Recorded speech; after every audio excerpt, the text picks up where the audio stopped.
आप देख रहे हैं इंडिया न्यूज। सबसे पहले देश, आपके साथ मैं रचना बंसल।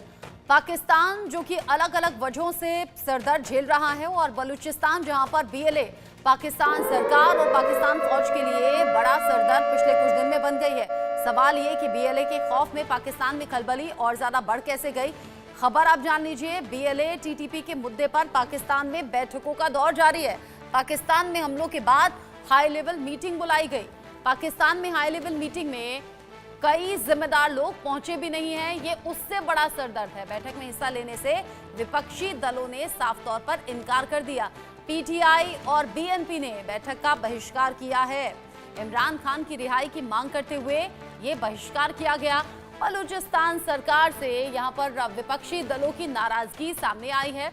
यहां इस्लामाबाद की घटना के बाद पाकिस्तान की किरकिरी काफी ज्यादा हो रही है। अब सवाल ये कि आसिम मुनीर और शहबाज शरीफ क्या अकेले और अलग थलग पड़ गए हैं? बीएलए के डर से पाकिस्तानी बटे हुए नजर आ रहे हैं। जो विपक्षी दल हैं वो सीधे तौर पर इमरान की रिहाई की मांग कर रहे हैं। इमरान की रिहाई की मांग करते हुए इंपॉर्टेंट मीटिंग में भी नहीं पहुंचे। पाकिस्तान के बलूचिस्तान और खैबर पख्तूनख्वा में लगातार हिंसा के बाद सरकार ने मंगलवार को हाई लेवल मीटिंग बुलाई थी। इस बैठक में प्रधानमंत्री शहबाज शरीफ के साथ सेना के प्रमुख को भी आना था, लेकिन बैठक शुरू होते ही बवाल मच गया। सैन्य सुरक्षा को लेकर बुलाई गई इस मीटिंग में पाकिस्तान तहरीक-ए-इंसाफ और बीएनपी के नेता पहुंचे ही नहीं। पाकिस्तान तहरीक-ए-इंसाफ पार्टी के प्रमुख का कहना है कि जब तक इमरान खान को जेल से रिहा नहीं किया जाएगा तब तक हम किसी भी बैठक में पहुंचेंगे नहीं। इधर बीएनपी ने भी बैठक का बहिष्कार किया। सवाल ये कि पीटीआई और बीएनपी बैठक में नहीं पहुंचे। पाकिस्तान में जो पार्टियां हैं वो बटी हुई तो पहले से हैं, लेकिन जिस तरह के हालात अभी बने हुए हैं, बीएलए ने पिछले दिनों जिस तरह की घटनाओं को अंजाम दिया है, उसके बाद ये घटनाक्रम इम्पॉर्टेंट है।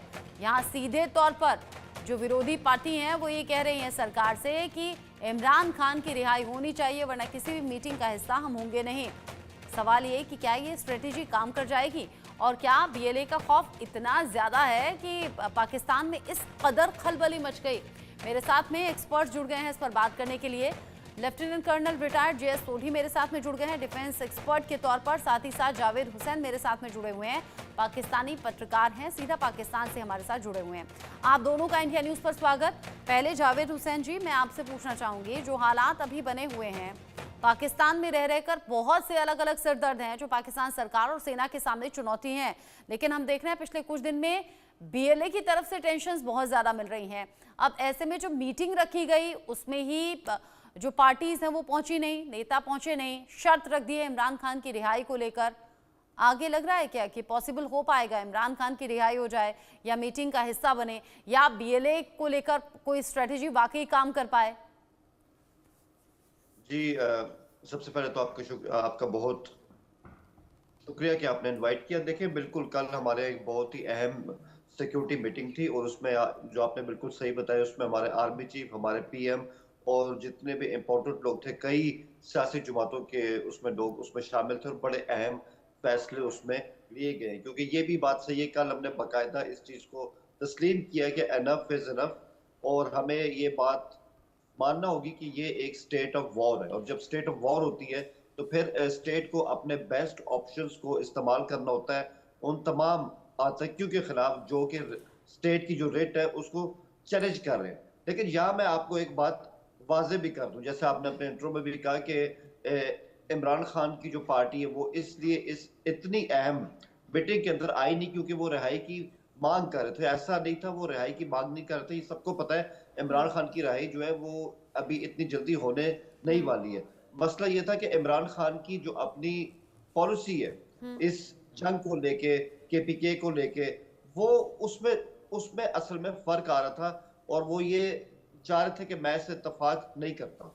हालांकि एक दिन पहले उन्होंने अपनी पार्टी को हिदायत की थी कि आपने इस इजलास में पार्टिसिपेट करना है, लेकिन बाद में उनको लगा कि यहाँ पे जो फैसले, जिस तरह के फैसले लिए जाएंगे, शायद ये वो अंदाज नहीं है जो मैं चाहता हूँ। क्योंकि उनको अभी भी लगता है कि अभी भी मतलब ये जो टीटीपी है इनसे बात हो सकती है, वो अभी भी अफगानिस्तान से बात हो सकती है। तो आई थिंक ये उनके और हुकूमत के बीच में आइडियाज का इख्तलाफ है। इसको इमरान खान की रहाई के साथ इस तरह से नथी करना, आई थिंक ये बिल्कुल सही नहीं है। रहाई का तो कोई ऐसी शर्त ही नहीं कि इमरान खान रहा होंगे तो उसके बाद इस तरह की मीटिंग होगी। लेकिन मैं फिर भी समझता हूँ कि इस मीटिंग के अंदर इमरान खान की हुकूमत जो है वो हमारे केपीके के सूबे में है, तो वहाँ के जो सीएम थे, जो इमरान खान के बहुत ज्यादा क्लोज भी है और इमरान खान की पार्टी पीटीआई के बहुत अहम लीडर भी है, वो कल इस मीटिंग के अंदर थे और उन्होंने अपने कंसर्न जो थे और जो भी इमरान खान की सोच है उन्होंने इस इजलास में रखी है। तो ऐसा हम कह नहीं सकते कि उनकी जुमात की नुमाइंदगी यहाँ पे नहीं थी। अच्छा, ठीक है। मतलब इसको देखने का नजरिया कुछ अलग हो सकता है, लेकिन कुल मिलाकर वहां पर जो सिचुएशन है वो सरदर्द से कम नहीं है और सबसे बड़ी बात सोल्यूशन कुछ निकल नहीं पा रहा है। कर्नल सोढी, अगर हालात इसी तरीके से बने रहे तो सोल्यूशन क्या है? जय हिंद रचना जी, ये मेरा सौभाग्य कि मैं आपके न्यूज चैनल और विख्यात को पैनलिस्ट के साथ हूं। इस वक्त पाकिस्तान के प्रधानमंत्री शहबाज शरीफ और सेना अध्यक्ष जनरल असीम मुनीर के सामने एक ही लक्ष्य होना चाहिए कि किस तरह से वो पाकिस्तान को टूटने से बचा सकते हैं। और अगर वो पाकिस्तान को वाकई में बचाना चाहते हैं, उन्हें इन छोटी मोटी चीजों पे बिल्कुल ध्यान नहीं देना चाहिए कि इमरान खान जेल के अंदर है, जेल के बाहर है। इस वक्त की मांग है कि जितनी राजनीतिक पार्टियां हैं पाकिस्तान की, इन्हें इकट्ठे आके हर मुमकिन कदम लेने होंगे अपने देश को टूटने से बचाने के लिए, और उसमें सबसे अहम भूमिका इमरान खान निभाएंगे। पिछले साल पीयू का एक रिसर्च पोल हुआ था जिसमें यह आंकड़े आए कि 61% पाकिस्तानी नागरिक इमरान खान को पसंद करते हैं शहबाज शरीफ के कंपैरिजन में और नवाज शरीफ के कंपैरिजन में। इस वक्त अगर कोई पाकिस्तान में सबसे लोकप्रिय नेता है, बल्कि मैं कहूंगा 1947 से जब से पाकिस्तान एक नया राष्ट्र बना तब से सबसे लोकप्रिय नेता पाकिस्तान में ऑब्वियसली मोहम्मद अली जिन्ना है, लेकिन उसके बाद कोई नंबर 2 पे सबसे पॉपुलर पॉलिटिकल लीडर है तो वो इमरान खान है। इस वक्त पाकिस्तान की मांग है कि इनको रिहा करना चाहिए, इन सारों को इकट्ठे बैठना चाहिए, अपने मुल्क को टूटने से बचाना चाहिए। रचना जी, मैं आपके दर्शकों को एक बात बताना चाहूंगा। 1971 का जो ये युद्ध हुआ जिसे पाकिस्तान 2 हिस्सों में टूट के बांग्लादेश एक नए राज्य के रूप में उभरा, तब भी कुछ ऐसी ही राजनीतिक सियासत थी, एग्जैक्टली सेम तो नहीं थी। सिमिलर लाइंस पे उन्होंने अपने एक प्रोमिनेंट जो राजनेता थे तब ईस्ट पाकिस्तान के मुजीबर रहमान, उसको उन्होंने अरेस्ट किया, उसको उन्होंने इलेक्शन जो जीता था उसको सत्ता नहीं दी। ये सारी चीजें पाकिस्तान देख चुका है। जब पाकिस्तान ये ऑलरेडी चीजें देख चुका है, अपने देश को टूटते हुए देख चुका है, क्योंकि उसने पॉपुलर पॉलिटिकल लीडर्स को आगे नहीं आने दिया, तो पाकिस्तान को सबक और सीख लेनी चाहिए अपने इतिहास से।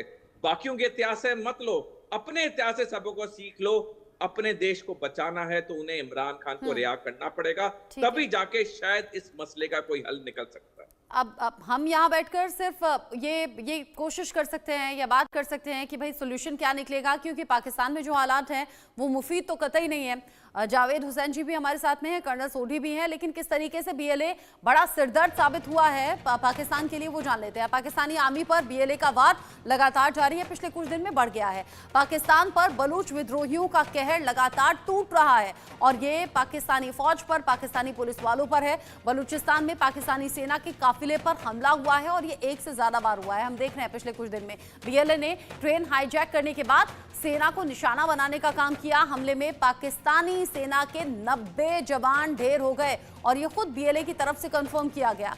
क्वेटा से तफ्तान जा रहे सुरक्षा बलों के काफिले पर हमला किया गया, यहां भी बड़ा नुकसान करने के इरादे से हमला हुआ। बलूच लिबरेशन आर्मी ने जाफर एक्सप्रेस हाईजैक किया था और उसके बाद में यह हमला किया गया। बीएलए ने ट्रेन में सवार 214 लोगों को मारने का दावा भी किया। आप समझिए कि संख्या कितनी ज्यादा बड़ी है।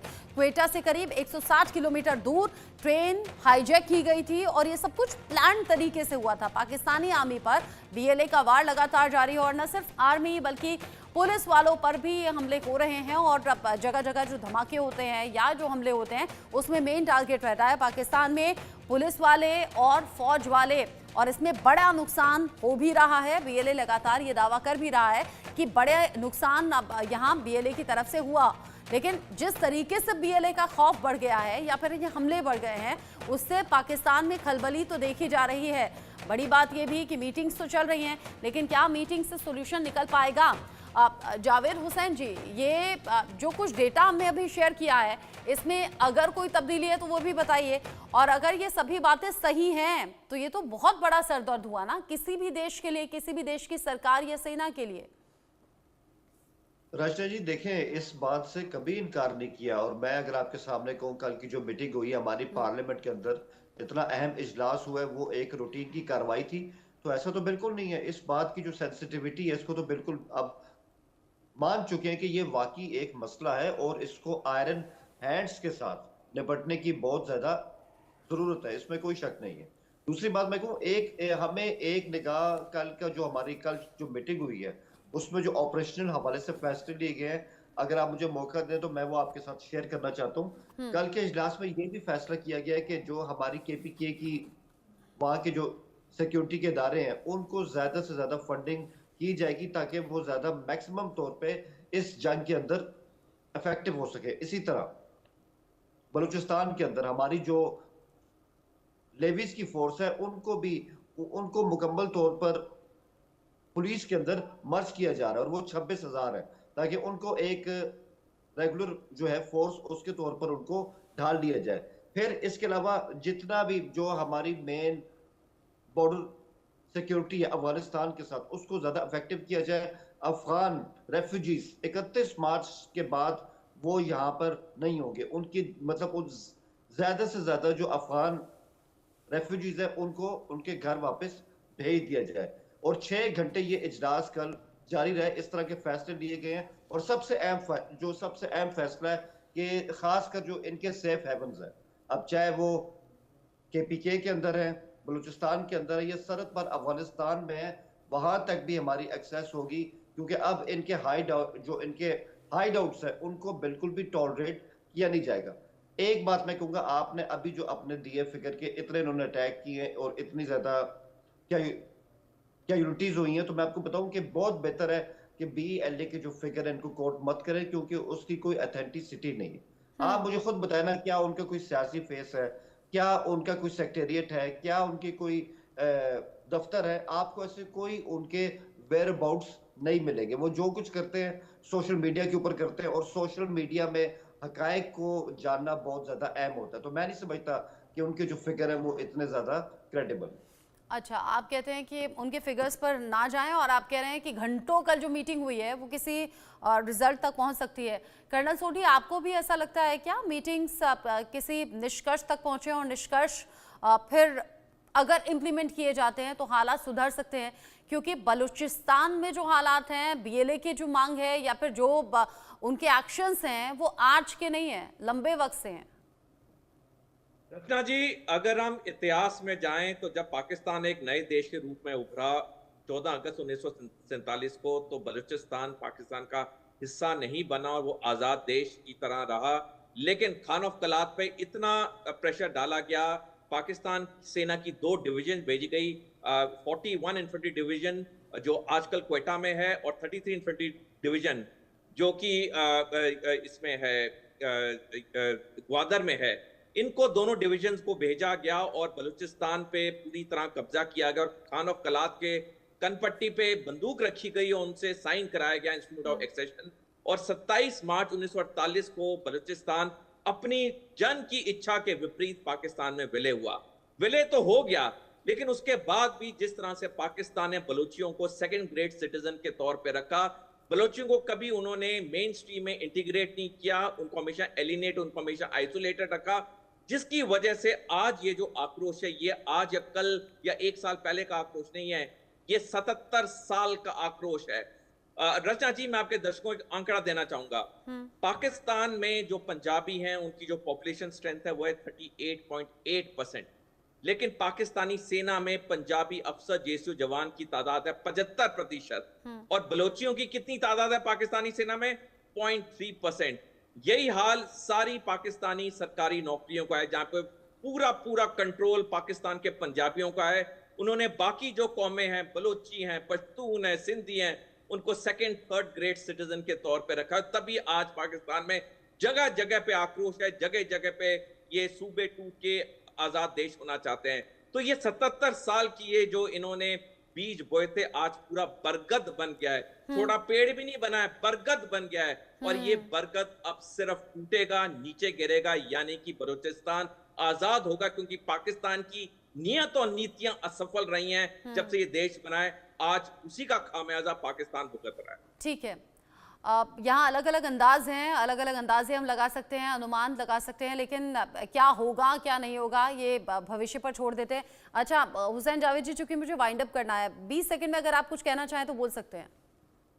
बहुत शुक्रिया जी, बिल्कुल ये टाइम सही है। मैं सिर्फ ये कहूंगा कि ये मैं आपको बताऊं, ये अक्सर इस तरह की बात करते हैं कि हमारी आर्मी की मिसाल देख लें। हमारा एक chief of army staff Balochistan से आया है, वहीद काकड़ साहब। 1 लाख से ज्यादा जवान हमारी आर्मी में वहां से आते हैं। और सबसे बढ़ के जब ये बात करते हैं ना, ये कनात की बात करते हैं, तो कुछ बात जूनागढ़ की भी कर लीजिए, हैदराबाद दक्कन की भी कर लीजिए, कश्मीर की भी कर लीजिए। तो जो आपको सही बात इस तरह से रखनी चाहिए, बात फिर कंप्लीट करें ना, वो सिर्फ वो बात ना करें जो आपको करती है उसमें। ठीक है, मुझे बस यही कहना। ठीक है, बहुत शुक्रिया आपका हुसैन जावेद जी, साथ ही साथ कर्नल सोढी आपका भी जुड़ने के लिए, इस डिस्कशन में साथ में रहने के लिए। बलूच जिस तरीके से अपनी मांगों को लेकर संग्राम छेड़े हुए हैं, या फिर जिस तरीके से यहाँ टकराव की स्थिति बनी हुई है, बलूच लिबरेशन आर्मी यानी कि BLA ने पाकिस्तान में कोहराम मचा दिया है। पाकिस्तानी सेना के खिलाफ BLA के भीषण हमले लगातार जारी हैं और अब ताज़ा खबर ये कि BLA ने बलूचिस्तान के 8 जिलों में 10 भीषण हमलों के जरिए पाकिस्तान को दहलाने की कोशिश की है। पूरी खबर क्या है, हालात अभी ताज़ा क्या है, रिपोर्ट देखिए और जानिए।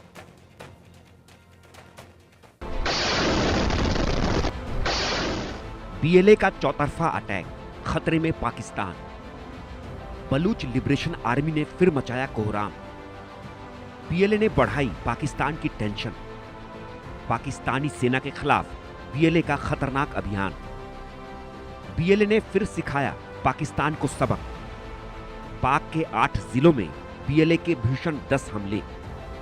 बलूच लिबरेशन आर्मी यानी BLA ने पाकिस्तान में कोहराम मचा रखा है। BLA एक के बाद एक आतंकी हमलों के जरिए पाकिस्तान को दहलाने में जुटा है।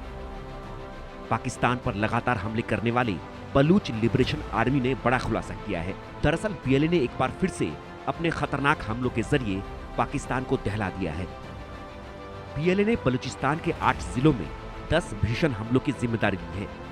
BLA ने कहा है कि बलूच लिबरेशन आर्मी के स्वतंत्रता सेनानियों ने क्वेटा, तुर्बत, हरनई, मस्तुंग, पंजगुर, खुजदार, नसीराबाद और जाफराबाद में 10 अलग अलग अभियानों में IED हमलों में कब्जे वाली पाकिस्तानी सेना को निशाना बनाया है। इन हमलों में 5 पाकिस्तानी सेना के जवान मारे गए हैं और 14 घायल हो गए हैं, जबकि 3 गाड़ियां पूरी तरह से नष्ट हो गई हैं। आपको बता दें कि BLA के लड़ाके लगातार पाकिस्तानी सेना के खिलाफ ऑपरेशन चला रहे हैं। कुछ दिनों पहले बलूच लड़ाकों ने जाफर एक्सप्रेस को हाईजैक कर लिया था और 440 यात्रियों को बंधक बना लिया था। जाफर एक्सप्रेस पर हुए हमले को लेकर BLA ने दावा किया कि उसने 200 से ज्यादा पाकिस्तानी सेना के जवानों को मार डाला है। इतना ही नहीं, जाफर एक्सप्रेस पर हुए हमले के ठीक 2 दिनों के बाद बलूच विद्रोहियों ने बलूचिस्तान में पाकिस्तानी सेना के जवानों को ले जा रही एक बस को बम से उड़ा दिया। बलूचों का दावा है कम से कम 90 जवान मारे गए हैं। BLA ने दावा किया कि पाकिस्तानी सेना के काफिले में 8 बसें थीं, जिनमें से एक विस्फोट में पूरी तरह से नष्ट हो गई। बलूचों का यह विद्रोह एक संकेत है कि बलूचिस्तान की आजादी की लड़ाई को और उसके इंसाफ की मांग को अब दबाकर नहीं रखा जा सकता है। BLA अब एक ऐसी ताकत बन गई है जिसकी मांग को आतंकवादी हमला बताकर खारिज नहीं किया जा सकता है। पाकिस्तान ने 1948 में बलूचिस्तान पर जबरदस्ती कब्जा किया और उसके बाद से बलूचिस्तान पाकिस्तान के लिए नासूर बना हुआ है।